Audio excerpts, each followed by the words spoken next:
un equipo académico de 3 facultades de la Universidad de la República analizó cómo los principales medios uruguayos abordan la educación. ¿Cómo lo hicieron? Estudiaron más de 20.000 publicaciones en la red social X entre 2018 y 2023 y encontraron que la cobertura educativa representa solo, entre otras cosas, el primer número que voy a disparar, el 2,85% del total, y se enfoca sobre todo en lo negativo, como pasa muchas veces, ¿no? En conflictos como paro docente, resultados bajos en pruebas, etcétera, etcétera. Bueno, el tema está planteado, está presentado y bueno, vamos a ir desglosando un poco, ¿no? Así es. Este Yo estudio. también quiero aclarar que digamos, yo participé de este estudio como en mi otro rol, digamos, me saco el sombrero de editor de educación, me pongo el de docente de la FIC, de la Facultad de Información y Comunicación, como parte del Observatorio de Medios del Uruguay. También participé de este estudio, así que bueno, nada, es también importante aclararlo, porque... Así que te puedo entrevistar también. Ahí está. Y bueno, nada, ahí organizamos por un lado la cobertura general, que ahora Leonel puede comentar alguna cosa de estos, cuáles fueron los principales temas que circularon, y también nos enfocamos en lo que es la idea o la noción de crisis educativa, que siempre ha estado tradicionalmente o históricamente muy instalada en la opinión pública, y en estos años en particular tuvo algunos momentos, digamos, de auge, por decirlo de alguna manera. Entonces, capaz que Leonel puede comentar ahí sobre cómo estuvo planteada esa cobertura más general en estos medios que analizamos y bueno, después podemos profundizar un poco en esta idea de crisis. Sí, digamos, la crisis fue como el punto de partida para empezar a investigar, interrogándonos un poco qué significa que haya crisis.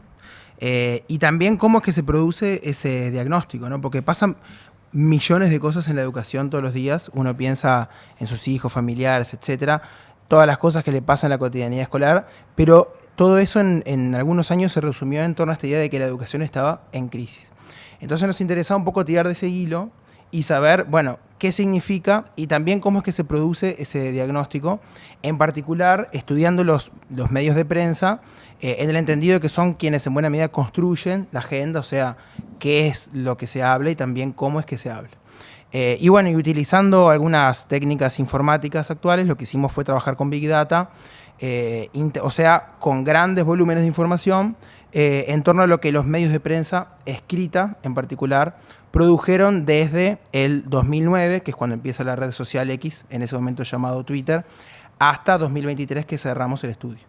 Entonces ahí tenemos una cosa así como más de 1 millón de tweets, de posts y todos los datos asociados.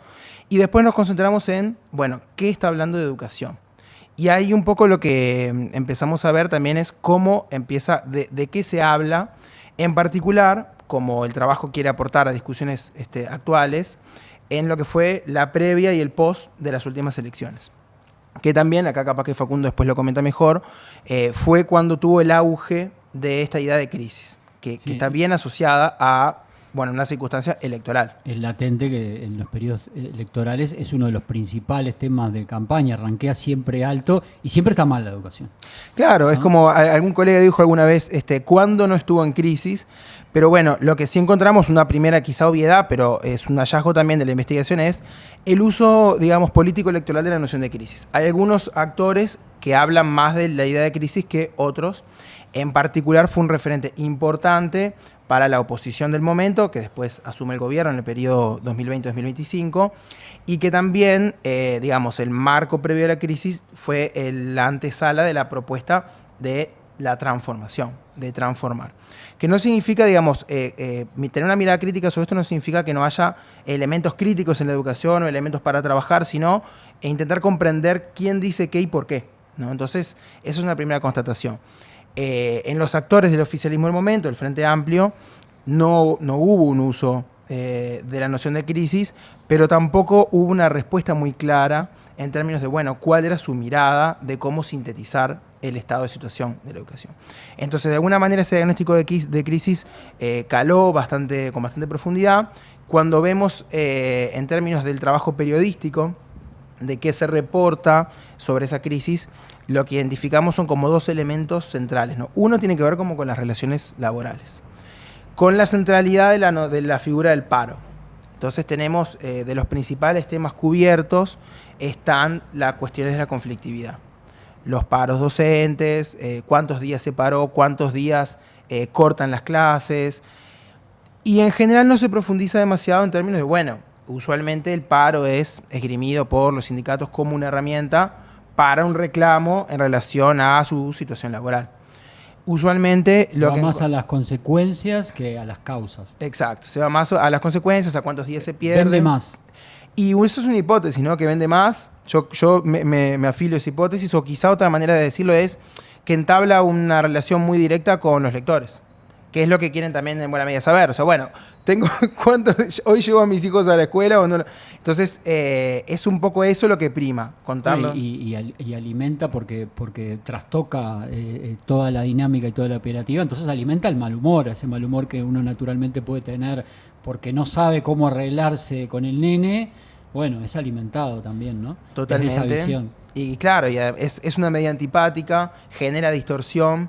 Y bueno, lo que encontramos en primer lugar es que es uno de los principales elementos que circulan en la prensa en términos de vincularlo con esta noción de crisis, que también como que fundamenta y genera, entiendo yo, que cierta empatía también con el público. Y el segundo elemento, de los más importantes, sobre todo en la previa a las elecciones, fueron aquellos elementos vinculados a los rendimientos educativos medidos, sobre todo en la prueba PISA. Entonces es interesante porque la prueba PISA, nosotros de hecho en ciencias sociales se utiliza mucho porque brinda mucha información de muchos elementos, desde rendimientos, competencias, climas educativos, hay muchas cosas en esa prueba.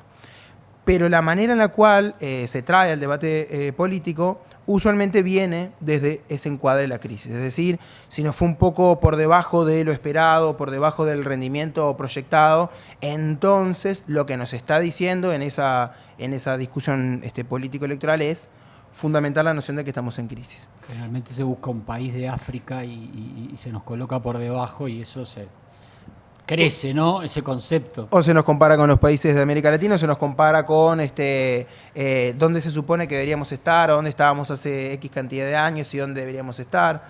Digamos, ahí una cuestión interesante es cómo se utilizan, digamos, no se toma la riqueza de todo lo que esa prueba puede dar, obviamente que también hay críticas a esa prueba, pero la manera en que es utilizada la comprendemos a partir de que hay una discusión en el marco de las elecciones que dice, bueno, mirá cómo estamos en crisis, mirá cómo tendríamos que hacer algo distinto, y bueno, y esos son como los principales elementos.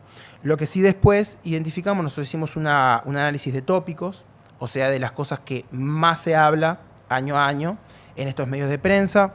Podemos recordarlos: La Diaria, El Observador, El País, La República en los años que estuvo, digamos, en actividad, después se transformó, y también los semanarios Brecha y Búsqueda.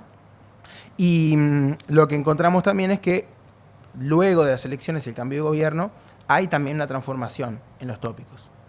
Y también hay un abandono de la idea de crisis. Quizá acá también Facundo lo... Sí, ahí Leonel está hablando de las elecciones de 2019, ¿no? Porque esto como fue hecho en 2023 y 2024.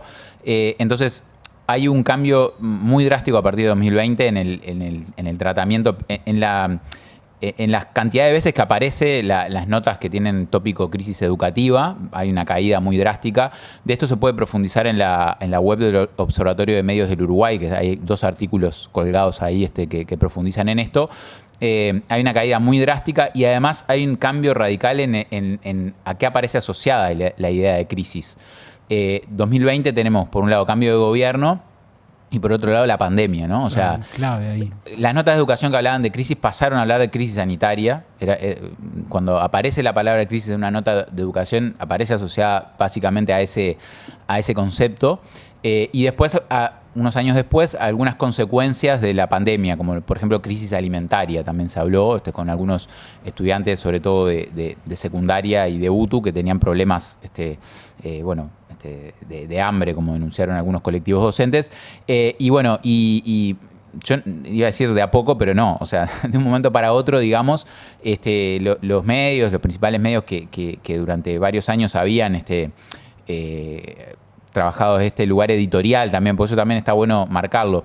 Los medios de comunicación, muchas veces lo que hacemos es reproducir comentarios, dichos, conceptos que otros actores plantean.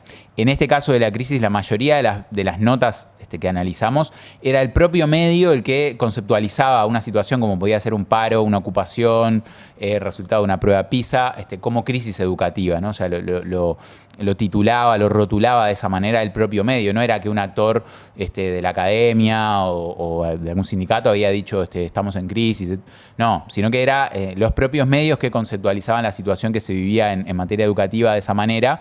Bueno, a partir de 2020 eso cambió drásticamente y algunas poquitas notas encontramos, digamos, que retoman esta concepción, y el significante que pasó, como decía Leonel, a aparecer con más fuerza fue el de la transformación educativa, ¿no? O sea, la cobertura de los medios en gran medida se centró ahí, ¿no? Entonces, nada, es un hallazgo que yo creo interesante, esto que hubo un cambio ahí bastante ¿Y drástico. se estudia el por qué, Facundo? O sea, ¿qué pasó en el medio? Bueno, hubo un cambio de gobierno, se puede pensar en medios más afines a el gobierno de turno en este caso. Yo estoy tirando cosas que se me vienen a la cabeza ahora, sí, ¿no? Pero no profundizamos o no, el estudio no entró en esas cuestiones. Creo que podemos establecer, como decía Leonel, algunas hipótesis. Yo creo que puede haber ahí un cambio de gobierno, porque una de las cosas que a veces hasta 2019 los medios que adherían a esta concepción fustigaban era la inacción del gobierno, ¿no? O sea, que el gobierno no hacía cosas para revertir la crisis, que había que tomar medidas de forma urgente. Bueno, eso claramente cambió y esta política, que ahí también nuestro proyecto se complementó con un trabajo de ahí de la gente de Humanidades que está a punto de ser publicado también en las redes del Observatorio de Medios y del Observatorio del Derecho a la Educación de Facultad de Humanidades y otros servicios de la universidad. Bueno, con esto de la política, la gran política del gobierno anterior fue la llamada transformación educativa, y bueno, de alguna manera podría interpretarse como que a nivel mediático se interpretó como que había un gobierno, entre comillas, haciéndose cargo como de la situación, y el foco pasó a estar dirigido a la cobertura de esas acciones. Y también es cierto que la pandemia cambió todo, ¿no? Corrió el eje de la discusión en muchísimos temas, y la educación, bueno, también fue uno de ellos, ¿no? Y una pregunta que me gustaría hacerles a los dos, porque ya que hablamos de dos periodos diferenciados, ¿cuánto influyen las personas? Porque recordemos, en el gobierno anterior del Frente Amplio, la ministra de Educación era María Julia Muñoz, muy polémica ella de por sí, por su actitud, por sus declaraciones. Este es un hecho constatado, no hay subjetividad. Era polémica María Julia, y quizás en el segundo, en el gobierno del Partido Nacional, el ministro de Educación, por lo menos en mi visión, para mí no era tan presente, y la figura central pasó a ser Robert Silva, ¿no? ¿Qué se identifica ahí? ¿Cuánto hay sobre las personas, ¿no? Bueno, ese es otro de los estudios que hicimos vinculado a quiénes aparecen en las notas, hablando o referenciados personas e instituciones. Y hay una cosa importante que tiene quizá que ver con las causas, y en línea con esto que decía Facundo, de que los medios toman en buena medida la información de las instituciones, fundamentalmente la NEP. O sea, los voceros institucionales son relevantes a la hora de construir la agenda, y son de los principales actores a los cuales se les consulta. Entonces, en alguna medida, la agenda pública está, digamos, traccionada por la agenda de las instituciones. Y eso lo vemos para todo el periodo 2018-2023, pero con el cambio de gobierno al gobierno del Partido Nacional, lo que vemos es una concentración importantísima de los actores que hablan, fundamentalmente Robert Silva, que aparece 10 veces más que actores que no son del gobierno, e incluso mucho más referenciado que otros actores del gobierno. Entonces ahí lo que nos está hablando es de una concentración de la comunicación, sobre todo personalizada en la figura de Robert Silva, y también en un tándem de dos actores más. El primero es el ministro de Educación, Pablo da Silveira, en el momento, que es como el segundo actor que aparece, e incluso el presidente, Luis Lacalle Pou, en ese periodo. Entonces, nos está diciendo de alguna manera que son los actores que marcan la agenda, y que además, con sus matices, porque no significa que digan lo mismo, de hecho creo que no lo decían, pero sí que ocuparon ese lugar de hablar de educación, sobre todo con la idea de transformación educativa, que obviamente viene indisociable a la figura de Robert Silva. Entonces esa fue como la propuesta del gobierno en una disputa comunicacional muy importante también. y se me ocurre preguntar ahí del otro lado, ¿quién estaba? Era un sindicato en general, digamos, no había una figura representativa, o ya sea desde el plano de vista, desde el punto de vista, perdón, político, no había una figura representativa que fuera la contracara de Robert Silva. Sí, ahí yo creo que fue llamativo que uno de los actores colectivos también que más apareció mencionado fue FENAPES, pero sin embargo no aparece tanto como una contracara, sino porque el tema de la investigación de las licencias sindicales, que también el propio gobierno marcó o puso en agenda en el gobierno anterior, también aparece como uno de los temas en alguno de los años, creo que fue 2022 sobre todo, que apareció como con mucha fuerza ese tema. Entonces no se vislumbra un actor, digamos, por lo menos a nivel de la proporción, ¿no? O sea, porque estamos hablando, creo que eran más de 500 notas que mencionaban, por ejemplo, algún actor del gobierno, en una proporción similar no aparecía como una fuerte contracara, y además los actores que aparecían mencionados, que claramente FENAPE se opuso a las acciones que implementó el gobierno anterior, cuando uno miraba por qué aparecían mencionados, no siempre eran para ver qué argumentos tenía FENAPES en contra de la transformación educativa, sino muchas veces porque estaba en esta polémica que se generó en torno a esta cuestión de las licencias sindicales, hacía varios años antes, que fue instalada también por actores del gobierno anterior, ¿no? Entonces eso también es llamativo.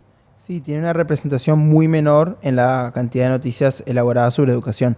Aparecen, por ejemplo, los representantes docentes, a la ANEP, o al CODICET, mejor dicho. Aparecen algunos representantes sindicales. Y hacia el final, cuando ya estábamos cerrando el estudio, una cosa que quizá interesante que aparecen son los gremios estudiantiles en la enseñanza secundaria. Que obviamente tuvieron una irrupción en escena muy importante. Ahí está, me resuena como mediático el caso del IABA, ¿no?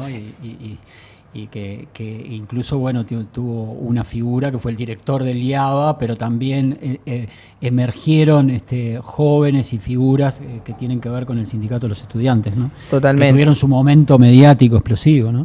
Sí, el caso del IABA fue paradigmático y es como unas cosas interesantes que vimos hacia el final cuando nos alejamos un poquito de las elecciones. Y de todo ese periodo de gran conmoción, porque fueron muchas cosas juntas, ¿no?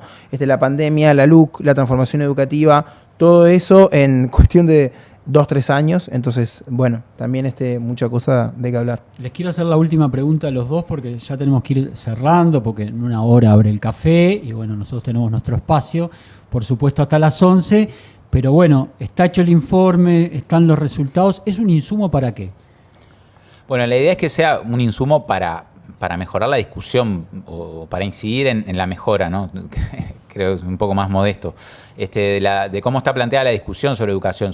Elegimos además el concepto de la crisis como un punto central, porque es como un parteaguas, es un sentido común que está instalado en buena parte de la sociedad. Y esto también está bueno mencionarlo, no es solo que los medios lo trajeron así de la nada, sino que todo el mundo tiene una abuela, un abuelo, un tío, que yo en mi época estudiaba de verdad, no como vos, todos lo vivimos en las distintas generaciones, porque siempre hay una percepción muy personal también de lo que son los procesos educativos, van cambiando metodologías que a veces se consideran por las generaciones más viejas como, peores.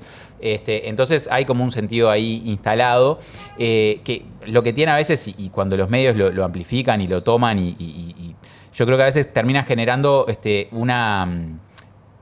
un efecto a veces un poco complejo en los centros educativos. Primero porque, por ejemplo, ¿quién quiere trabajar en un lugar que está en crisis, ¿no? Si estás a ir a apagar el incendio, capaz que a algunos poquitos les gusta eso, ¿no? Pero y después porque es muy difícil encontrar como salidas o alternativas cuando es eso de todo siempre estamos marcando lo negativo. Pensemos en una persona, ¿no? Que está pasando un momento complicado. Si estamos diciendo todo el tiempo vos sos un desastre, no servís para nada, es muy difícil que de esa manera estos problemas o estos puntos críticos que el sistema educativo tiene, esto no implica desconocerlos, pueda como superarlos y salir adelante. Entonces también está bueno mostrar o conversar de otras cosas que también suceden en la educación y en los centros educativos. Es un poco como la idea general.